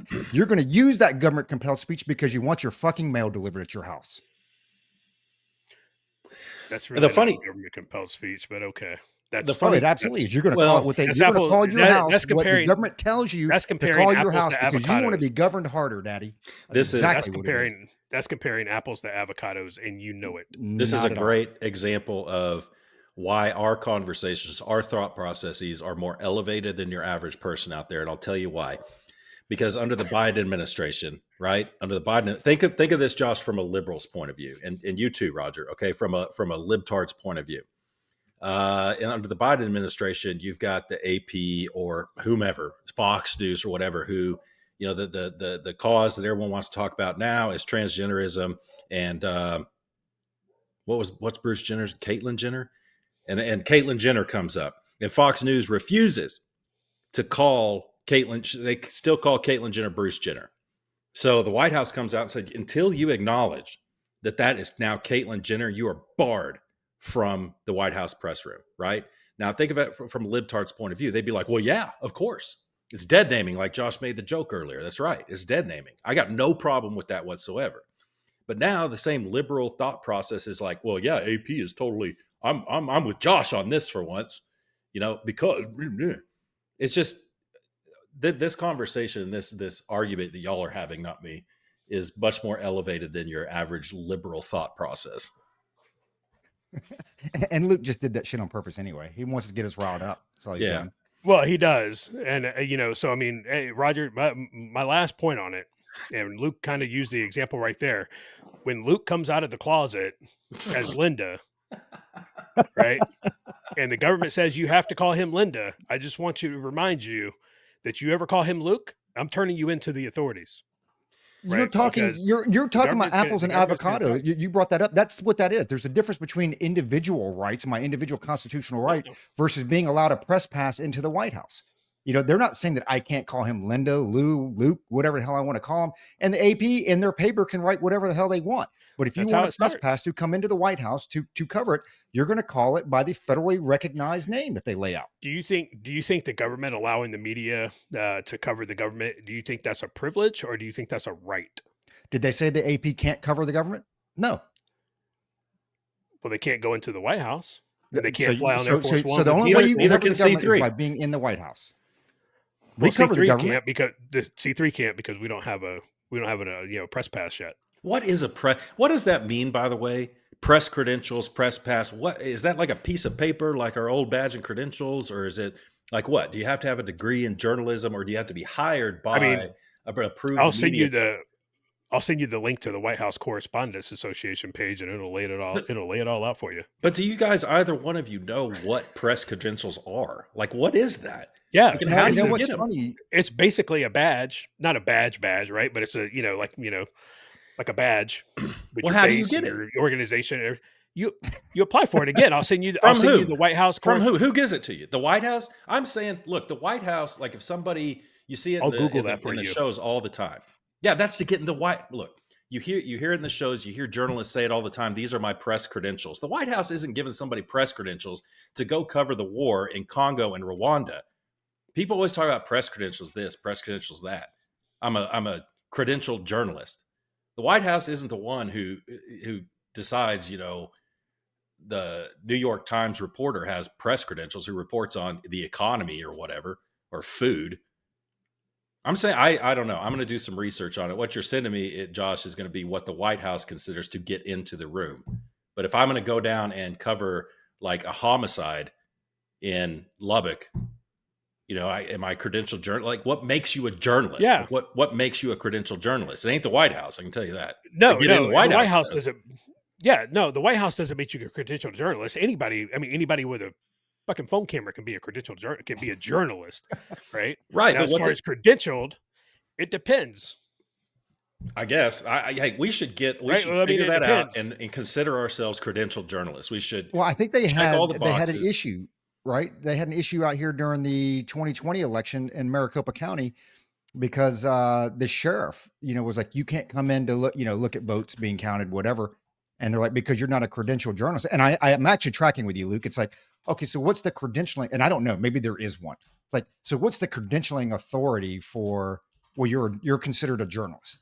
You're considered press because you are, credentialed by the American, Journalists Association or something like that. If there is one, I mean, is there one? Probably, it's probably regulated. I would imagine it depends on one, where you're at. But we were talking about the White House. You guys shifted to outside the White House, the non-White House. Yeah, I did. Let's clarify that, because we were talking about the White House. A credentialed journalist is a journalist who's obtained official recognition or authorization from a governing body, media organization, or event organizer to access restricted areas, so on and so forth. So you got to find that government body, the media organization, or event organizer. And we should look first at the governing body, because that might be even state to state. I bet you we can be credentialed journalists. I think we could. I have no doubt we can. Yeah. Let's do it. Yeah. Let's do it. We should have done it years ago. Credentialing authorities. Freelancers union. That's like my my PhDs that I have in my ordained ministry. You just go to this place, you pay them $25, and presto zingo, you are a credentialed journalist. I love it. Holy shit! United States Press Agency. So we have a login. A login? No, but I bet you can get one. All you need is, but it's a .com, so it's not real. The United States Press Agency.com. It's not a government site. This thing is. Well, the .com, dude. There's a .com for the retired LE card for you to carry your weapon around. I'm just saying that's some like that. That's a .com too. That's some schmucks like us sitting back, like, yeah, pay me $100 and send me your photo, and I'll give you a press pass.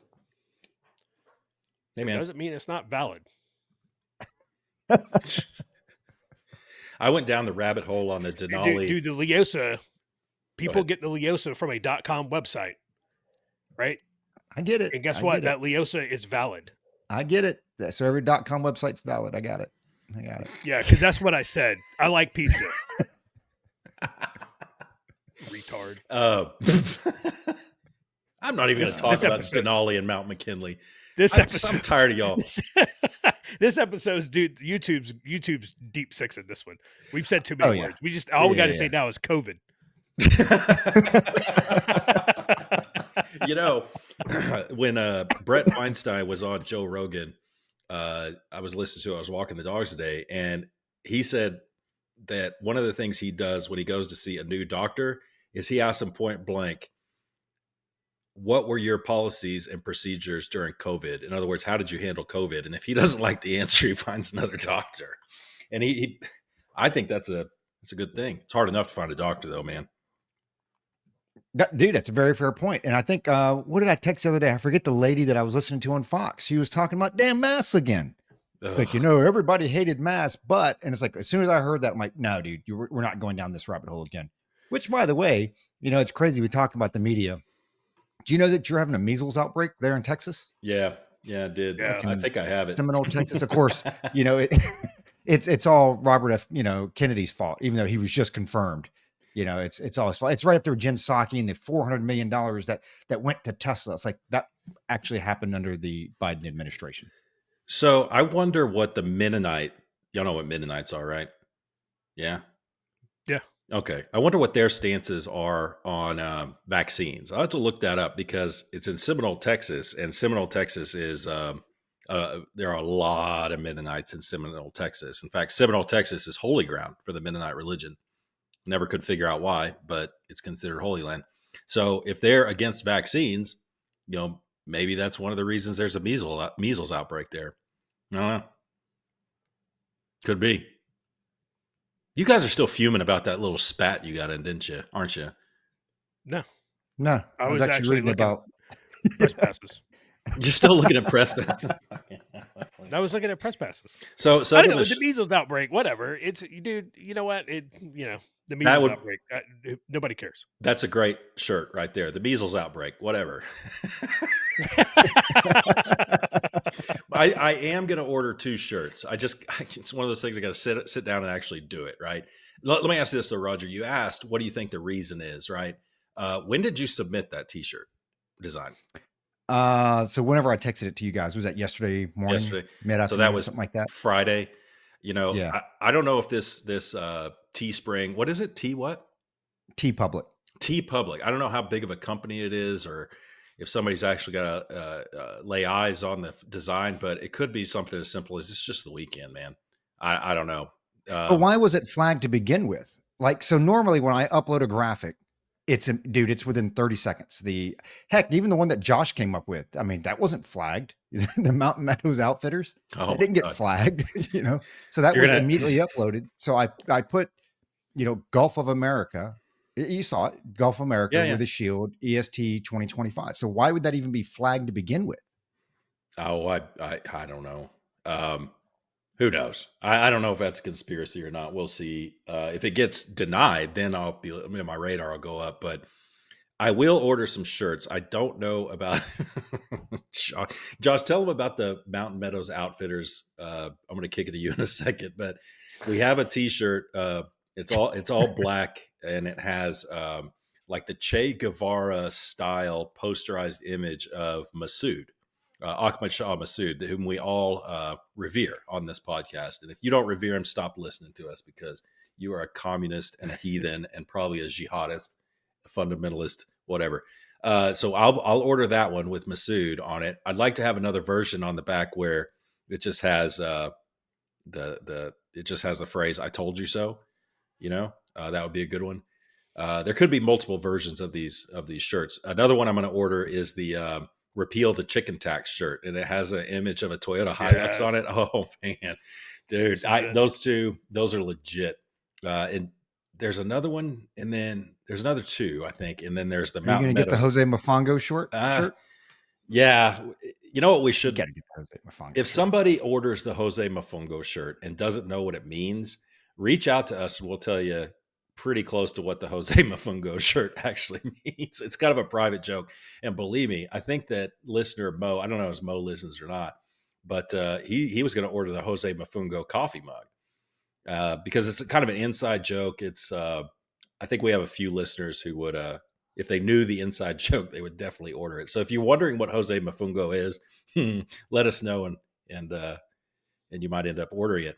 But Josh, tell them about the Mountain Meadows Outfitters shirt. So if you have not seen American Primeval, go watch it. All right, watch it for two reasons. One, just the absolute brutality of the frontier as settlers move west. And two, it kind of centers around the Mountain Meadows Massacre. I believe that happened in 1857. Kind of fall time frame of that year. And that's, and we could do it. I mean, we could do a whole episode on just this alone. But basically, what happened is a group of Mormons and Paiute Indians murdered about 130 settlers in a party. I forget the name of the party that were traveling west. And so this stemmed from the Mormons being driven out of kind of the east and then to the Midwest, and then on further into Utah territory in the mid 1850s. Again, the Mormons were saying they were being persecuted and whatnot, and then so Brigham Young takes them out to what is present day Utah. And this is where he said he was given the golden tablets and the magic underwear and this, that, and the other, which I don't know, denigrate anybody's religion if we got any Mormons that listen, but it's whatever, right? You believe what you believe. So what's interesting about the Mountain Meadows Massacre is there's always there's generally no argument from the Mormon community that it happened because it's very well documented. From multiple folks, multiple history book, it's very well documented. The debate is always whether Brigham Young ordered it, or did Brigham Young have a hand in, given the green light to it? And of course he did. Well, yeah, he did. I mean, so after I watched it, I was like, we have to do a shirt on this because it's too good. And I forget, it might have been Luke, or somebody said Mountain Meadows Outfitters, which is hilarious. Right. So Mountain Meadows Outfitters, and the shirt, you go on TeePublic, Mountain Meadows Outfitters. And basically it's an outline of the state of Utah with, who was it? The angel Moroni, which is the angel that is, generally the statue that you see atop the Mormon temples, a little bit modified. Right. We went ahead and placed a Sharps repeating rifle that would have been found, at the scene, probably been used in that, in, the angel Moroni's left hand. And they're standing, basically, inside the outline of the state of Utah, and up under it is, 1857, which is the year, that the Mountain Meadows Massacre occurred. And then on the back of the shirt, we included a Brigham Young quote, vengeance will be mine. And I just got a little, so it's a, the good thing about it. Go ahead. You're probably gonna say the same thing. I think that this shirt itself is a really good litmus test for Mormons in general. Yes, 100%. If they see it and they're offended by it, okay, all right. Why are you offended by it? Number one, there could be two reasons why, but you might run across a Mormon who comes up and say, "Man, that is badass. Where can I get one?" It's like, oh no, I found the fundamentalist. Yeah, I'm about to say, because it's done in such a way to where it can cut either way. It cuts absolutely either way. Mormons right? coming up and giving you fist bumps. You're like, oh yeah. Shit. You're like, ooh, okay, wow. All right, yeah. We found the true believers. But yeah, so it's good. And you know what? It's good. There's some others out there, some other ideas out there that we got to do. I'm thinking I've got it. I want to play with the whole Buddy Christ from Dogma thing. I think it would be great, man. It's so good. Buddy Christ is such a good one. It's such awesome. a good one. Buddy Christ for the movie Dogma. For those of you who haven't seen it, it's basically the Catholic Church is trying to rebrand itself as a more fun-loving and more accepting and everything. So they made a statue and they called it Buddy Christ, and it's Jesus and he's pointing and he's giving the thumbs up. like and he's winking, like with this big smile on his face. It's And it's almost like cartoonish. yeah, and a Muslim, you do that with Muhammad. Oh my God, they're going to chop your head off. And a lot of Christians also found that very offensive. I did not, because I could see Jesus being like that, man. That's Buddy Christ, man. He's cool, Yeah, And yeah. I bet you, He, I don't know, man. I could go to hell for this, and Lord forgive me if I'm wrong, but I bet Jesus himself saw that and was like, "That's pretty funny, man. I can see that." yeah, Because it's him being right before he gave the archangels weapons. yeah. To go smite the non-believers. Yeah. Very, very, yeah. Oh, dude. Oh, yeah. We're gonna have some good T-shirts, y'all. At least ones we like. I think the repeal the chicken tax thing is. I think that should catch on. Really, it's great because and credit to Roger.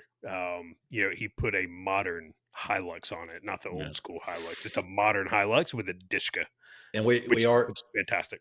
We are having to wrap up, but just real quick for the chicken tax. I know there are some people out there who have no idea what we're talking about. Toyota Hilux is the best automobile in the world, in my opinion, all things considered. And you cannot import it in what. First of all, the Taliban wouldn't have taken Kabul both times without the Toyota Hilux. It's a bulletproof, it's indestructible. It's a great car. It's not comfortable, but it's a great vehicle. You buy one, you'll probably never buy another vehicle again. You never have to anyway. And the U.S. does not import Toyota Hiluxes along with a few other very utilitarian type automobiles because of something called the chicken tax that was passed, I think, in the Nixon administration, I believe. Nixon or Johnson? Yeah, it had to do with Europeans not wanting to import U.S. chicken, and so we set up all these. So we would like to repeal the chicken tax because if you could sell Hiluxes in the United States, if we can import them, I'd buy one tomorrow. I'd buy one tomorrow. And like you said, have different editions. The GWAT editions have the Iraqi flag color stripes on one, awesome. The Afghani flag stripes color on another. Dude. The Northern Alliance edition? The Northern Alliance, dude. The SDF permission edition. The Barzani edition. Colors. The Barzani edition. I'd buy one today. I would absolutely buy one today. I'm surprised they don't do it anyway. I mean, it's a 25% tax. You just have a limited run, right? You just bring them in anyway, and just like, hey, man, people that want them are gonna just pay the money for them. It's kind of like the new Broncos and stuff. People are just gonna pay that stuff if they want it. I guess. I mean, I guess you could. I think. I don't know if our listener John K listens. I don't think he does, but he actually looked into going down to Mexico to buy a Hilux, and it wasn't just the tax; it was the fact that you have to get it totally revamped to meet California emission standards. So it ended up being like almost 45% markup, and he said it wasn't worth it. But wow, yeah, I don't know. I wonder if I can register a vehicle in Mexico. Can I do that? Yeah, you absolutely can. There are people down border of Texas, California that do that. Yeah. That would be. Do I have to own land down there or anything? I mean, I know you can't own land, but I don't know. I think you have to have a bank down there. I'm talking out of my ass now. I don't know, but I do know that people do it. Because that would be worth it. Just in what I pay for, like, the DMV every year and the emissions and this, dude. Take a trip once a year, once every year down to Mexico to get my vehicles renewed. Well, it's a 3-hour trip for you, right? Yeah, 3 and a half. Yeah, I bet there's no emission inspection. Oh, hell no. Getting on that, right? So I just had to I took our youngest daughter's car yesterday to get the state inspection done. It's $13 and change, right? So, I mean, it is whatever, right? It's not bad, but getting to thinking about it and you're like, okay, so, and I just got the tax bill for it for this year. It's like, okay, so I'm paying a registration fee to register, re-register the car, which is already registered. I'm paying the tax fee on it, which is, it's older. It's a 2012 Altima. So, I mean, it's like $60-something. And now I'm paying a fee to get the windshield wipers and headlights inspected so I can then around turn and give you more money so you can give me a new sticker for my license plate. Now, granted, I paid for this car in cash outright years ago. I have the title in my hand. Why in the hell am I paying taxes on this car? Just like your house. I need, like House. I need Elon Musk. Hey, Doge, I need you to get down to. I need you to get down to the state of North Carolina. I need you. You guys need to sort some shit out down here. Oh, you hear Florida's trying to get rid of the property tax. The Apple. Yeah. I don't know. Again, it's been a while since I lived in Florida, but I don't know how states who don't have income tax get rid of the property tax. Because it's like, people are like, oh, well, Texas doesn't have an income tax. It's like Texas has one of the highest property taxes in the country. Florida doesn't have an income tax, but guess what? They got a property tax, and you're gonna pay. Right? So they're gonna get it. Yeah, you'd have to go to like a 20% sales tax or something like that if you did something like that. And Florida, which I'm fine with. It's only 6%. I'm fine with that. I wonder if they could I'm fine with that if I'm not paying property or income taxes. I wonder if they could do some sort of value-added tax or something. I don't know, dude. Trump is he's railing hard against the VAT. Bear is pissed off about something. Yeah, one of our daughters is coming home. Sorry, and he protects us from everybody, to include us. Hey, I got to give a shout out real quick. I didn't know that John and Kathy listened, so I asked them before we recorded anything you want us to cover, and they didn't get back to me. So thanks for listening. I didn't realize y'all listen. Almost every week I hear about somebody that I didn't know listened. I didn't know that Matt from Maryland listened. He'd be a good one to get on the show, to talk about cop stuff, talk about the wire and violating your rights. Yeah. I'm just kidding. But yeah, all those, Josh, you were muted, but all those who listen, we appreciate y'all, but I want to give John and Kathy a shout out this time. Yeah, for sure. And so Matt, listened. I didn't know Matt listened either until you mentioned it. Would love to get Matt on, not only to talk about, some of his police stories, but talk about his brewery and his beer. Oh, yeah. Dude, Matt's beer. Hey, Matt, your beer's legit, bro. It is. It truly is. Had a couple of different ones now, swiping them out of the fridge there. They're legit. But keep up the great work, man. Yeah, usually those micro brews, usually I'll be polite and I'll be like, yeah, it's really good, bro.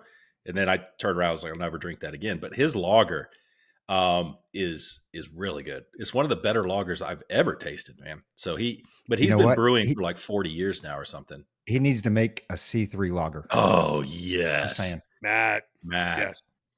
So, and then we'll put it on a t-shirt. It'll be bitter. But bold. And it'll go down easy like you two. Okay. Too much. All right. Like you on your mic. So Josh and Roger are telling me to close it out. So, hey, everybody, thanks for listening. We say this every time. We'll try to get more regular with these, but the older you get, the less regular you are. So sorry about that. Until next time, y'all keep your canteen cups full and tightly secured.